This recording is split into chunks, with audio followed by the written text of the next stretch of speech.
గురించి కొంచెమే చెప్పుకున్నాం. సమయం తక్కువగా చేసుకున్నాం కూడా మాకు సమయం తక్కువగా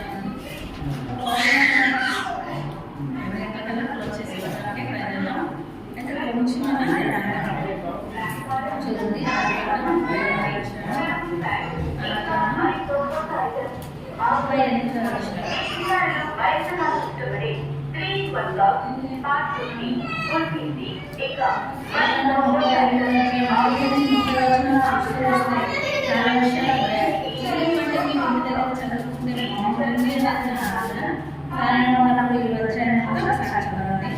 ఇంకా మనం చేసుకొని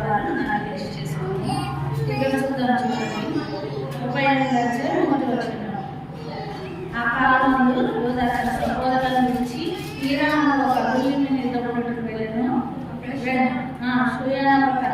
కుమార్తెను చూసి ఆమెను తీసుకుని ఇక్కడ మనం చెప్పుకుంటూ వచ్చాము. వ్యవహారంలోనే చెప్తున్నా అంటే యూదా అంటే ఎవరు కుమారుడు? 12 మంది కుమారులు, 4 కుమారుడు, తన తల్లి పేరు లేయా. ఇలా చెప్పుకుంటూ వచ్చాము.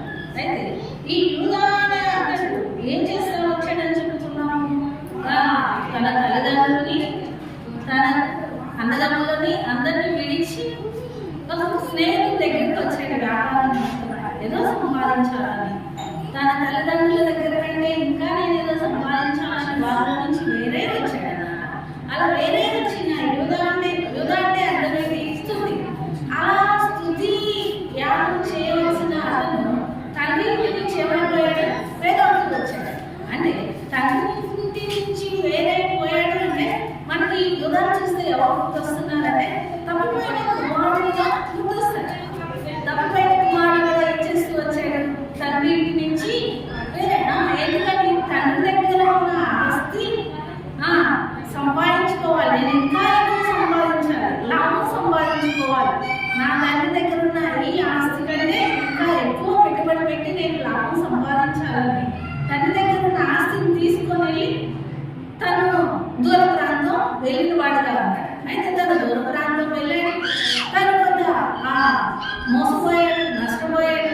తర్వాత పందులు పట్టు తినే ఆశ్రమంలో తండ్రి గుర్తు వచ్చి ఇంటికి వచ్చిన వాడుగా, మళ్ళీ తండ్రి ఇంటికి వచ్చిన వాడుగా ఉన్నాడు.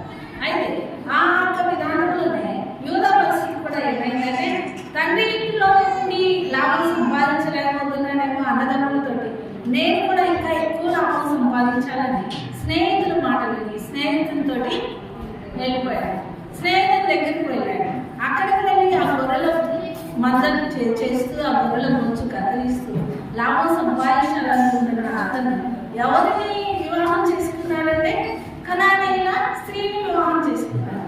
వాళ్ళ బైబిల్లో ఏముంది? కనానీయులతో వివాహం ఏం ఉండకూడదు అని ఉంది. కానీ ఈ ఇశ్రాయేలు వాళ్ళతో వేరుగా ఉన్నట్టే దేవుడు చెప్తా వచ్చాడు. అభివృద్ధిని వాళ్ళని తీసుకొచ్చినప్పుడు వాళ్ళు ఎలా కనాన్ దేశానికి వచ్చినప్పుడు వాళ్ళతో వేరుగా ఉన్నట్టు వచ్చాడు. కానీ ఈ యొక్క యూదా ఏం చేస్తా వచ్చాడు? కనానీయులతో భూమందుతూ వచ్చాడు.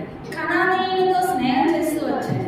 అంతేకాదు అధికారికంగా పెళ్లి చేసుకోకుండా తీసుకొని వెళ్ళి పెళ్లి చేసుకొని ఆమెతో కాముడు బిడ్డలను కలుగుతున్నాడు. అయితే తన యొక్క జీవితాన్ని ఒకసారి మనం చూస్తున్నట్లయితే ఇప్పుడు యూదా కుటుంబ పరిస్థితి ఎలా ఉందంటే యూదా అంటే స్తుతి ఉండవలసిన ఆ కుటుంబంలో ఈ కనానీయురాలు ఒక అన్యురాలు దేవుని ఆ ఇంటిలోకి అంటే దేవుని ఎదిగిన అతని ఇంటిలోకి వచ్చి ఇప్పుడు ఆ కుటుంబం అంతా అస్తవ్యస్తమైపోయిన పరిస్థితి. ఎందుకని చూసినట్టయితే 7వ వచనంలో యూదా జ్యేష్ఠ కుమారుడైన యెహోవా దృష్టికి చెడ్డవాడు కనుక అతన్ని అంటే యూదా పెద్ద కుమారుడైన ఎలాంటి చెడ్డవాడయ్యాడన్న యెహోవా దృష్టికి చెడ్డవాడైపోయాడంటే ఎంత చెడ్డవాడైపోయినా కదా యేసు ప్రభు దృష్టికి దేవుని దృష్టికి అంతగా చెడ్డవాడైపోతాయి కదా అతను చంపేస్తూ వచ్చాడు. అంటే తన బిడ్డలని చెడ్డవారిగా పెంచడానికి ఈ యూదా తన భార్య అంటే స్వీయ కుమార్తె ఇద్దరు కలిసి బిడ్డలను క్రమంలో పెంచలేకపోతూ వచ్చారు. దేవుడు కొంచెం సిద్ధపరచలేకపోయారు. దేవుడు ఎలా ఏర్పాటు చేసుకున్నాడు యూదాని?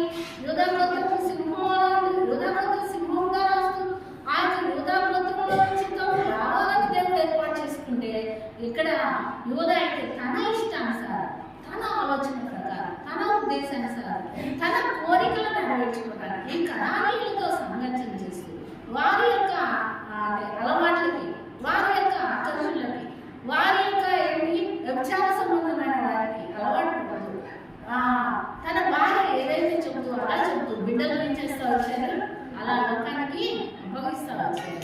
అందుకే బాబు చెడ్డవాడైపోయాడు. తన పెద్ద కుమారుడికి వివాహం చేసినప్పుడు ఎవరి నుంచి చేస్తూ వచ్చాడు? తామారు నుంచి చేశాడని చెప్పుకున్నాను కదా. తామారు నుంచి చేసినప్పుడు తామారు కూడా కనానీయురాలు స్త్రీనే. ఆమె నుంచి చేసినప్పుడు ఈ తామారు ఈ ఇంట్లోకి వచ్చినప్పుడు తామారు తన యొక్క చెడ్డవాడైన తన భర్త ద్వారా ఎన్ని ఇబ్బందులు పడి ఉండదు కదా. ఆమె ఆ ఇంట్లోకి తామారు వచ్చినప్పుడు ఆమె అన్నిరాలైన ఎలాంటి ఇబ్బందులు అంటే ఇతడు ఎలాంటి వాడు? యెహోవా దృష్టికి చెడ్డవాడైతే, భర్త చెడ్డవాడైతే భార్య పరిస్థితి ఎలా ఉంటుంది? ప్రతి దానికి కన్నీరే, ఎప్పుడూ కన్నీరే, వేదనే, సమాధానం లేని పరిస్థితుల్లో భార్య తామారు ఎన్నో ఇబ్బందులు పడుతుంది. అయితే ఆయన వారికి ఏమైపోయింది? బిడ్డలు కలగలేదు. ఆయనను ఏ విషయంలో దేవుడు ఏం చేస్తా వచ్చాడు? కన్నీటి చూస్తా వచ్చాడు. తామారి యొక్క శ్రమ చూస్తూ వచ్చాడు. తామారి యొక్క కన్నీటి చూస్తూ ఒకవేళ తను పడుతున్న బాధ చూస్తూ వచ్చాడు.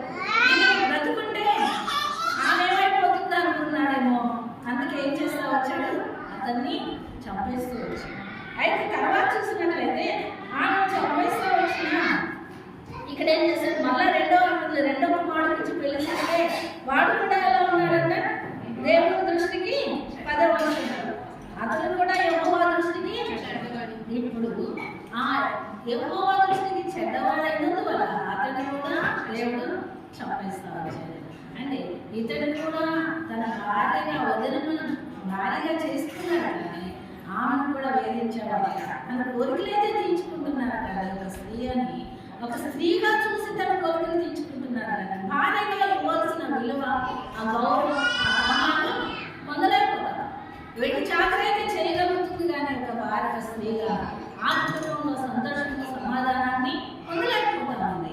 ఆ కుటుంబంలో ఏం చూడలేకపోతాము? దేవుని యొక్క ప్రేమను చూడలేకపోతాము. వారు అన్నీ ప్రేమించే వాళ్ళు బాగున్నారు.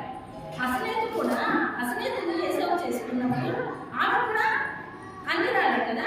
అన్ని రాలేక ఆమెని ఐగుప్తు దేశంలో ఏసావు అన్ని రాలే ఆమె ఏసావు చేసుకున్నప్పుడు ఆమె ఎలా ఉంది? ఏసావు జీవితంలో వచ్చి ఏసావు యొక్క పద్ధతి, ప్రార్థనా జీవితం చూస్తూ ఆమె యొక్క అన్ని దేవతలని ఆరాధించుకున్నారు. ఏసావు ఆరాధించే దేవుడిని ఆరాధించి తన కుటుంబాన్ని కట్టుకోవడానికి దేవుడు ఏసావు ద్వారా అసలేకి జ్ఞానం ఇస్తూ వచ్చాడు. తన బిడ్డను దేవుని కొరకు పెంచుతూ వచ్చాడు. అయితే ఈ కనానీయుడైన ఈ స్త్రీ కుమార్తె అయితే యూదాను చేసుకుంది కానీ దేవుని బిడ్డని ఏం చేసింది? ఆ బిడ్డలను దేవుని కొరకు